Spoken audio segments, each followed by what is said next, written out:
Hey there! This is Kelly Nash, morning edition of the Infotainment. Sometimes the info doesn't really easily lend itself to the attainment part of our equation, but I will do the best I can to entertain with the info that needs to be discussed. I'll warn you, it's a subject matter that may frighten some, but I'll also remind you that if you look down the corridor of time, there has been many times in the United States history where it seems that we are on the precipice of disaster, and we've avoided it.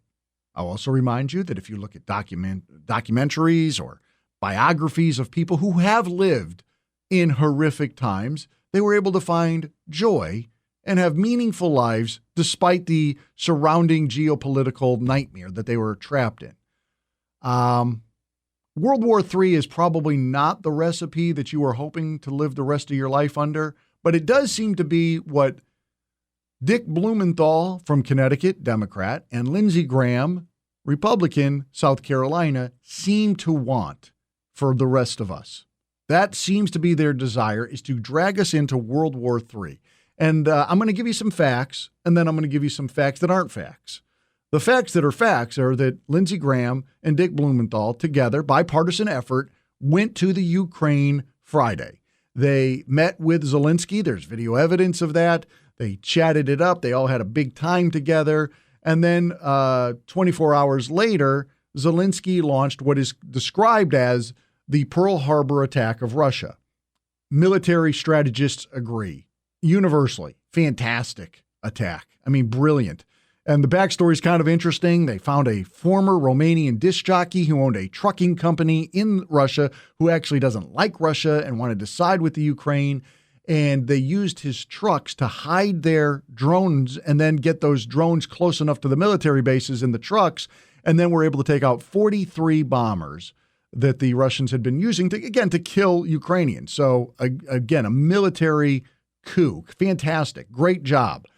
Horrific strategy if you're trying for peace, because they were set to be at the peace negotiation tables again this week. That's not going to happen, and I don't see how it's going to happen in the foreseeable future. Here are the words of Vladimir Putin. The Ukraine has attacked our air bases where Russian strategic bombers are located. They proved that there can be no peaceful solution. That's a key phrase right there. No peaceful solution. They have prepared their own end with this action, and there is no more red line. They will regret what they did. Putin previously had been pretty clear that he wanted parts of the Ukraine that he thought was actually Russian territory returned to Russia. We're not here to relitigate that. That's had been his goal. It seems as if his goal has changed, and now his new goal is to destroy the Ukraine. He also has a partner called China. I know that North Korea is involved and they've sent some soldiers. Nobody gives a flip about North Korea. But China and Russia are two of at least the top five when it comes to military powers in the world. Ukraine is not in the top five, but the Ukraine is kind of attached at the hip now since we've signed this deal with the United States of America. And Donald Trump, I have no reason to not believe the news reports on this one. Donald Trump found out when the rest of us found out, watching, whether it was Fox News or on his Twitter account or whatever. That's how he found out that the Ukraine had launched this massive attack. He has not really said much about it since then. He needs to come out, in my opinion, and distance himself from all this. He needs to condemn the actions of Zelensky. He needs to condemn it. He needs to condemn the actions of his close personal pal, golfing buddy, Lindsey Graham.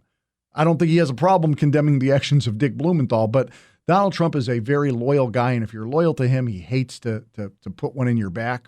This is not putting one in your back. Lindsey Graham put it in all of our backs by doing what he did. Trump needs to distance himself from that, because right now we are heading towards Russia and China versus the United States and the Ukraine. And I know a lot of you think that this is Vladimir Putin is a war criminal and a thug, and whatever adjectives you want to put on him that are negative, you're probably accurate in that, but you don't know who you're talking about with Zelensky. Let me take you to the European Union and what their intelligence reported back on August 20th of last year.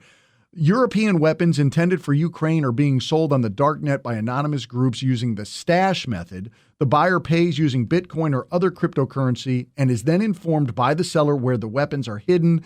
In the worst cases, they end up on the black market, ultimately in international war hotspots and in the hands of terrorist organizations and drug cartels.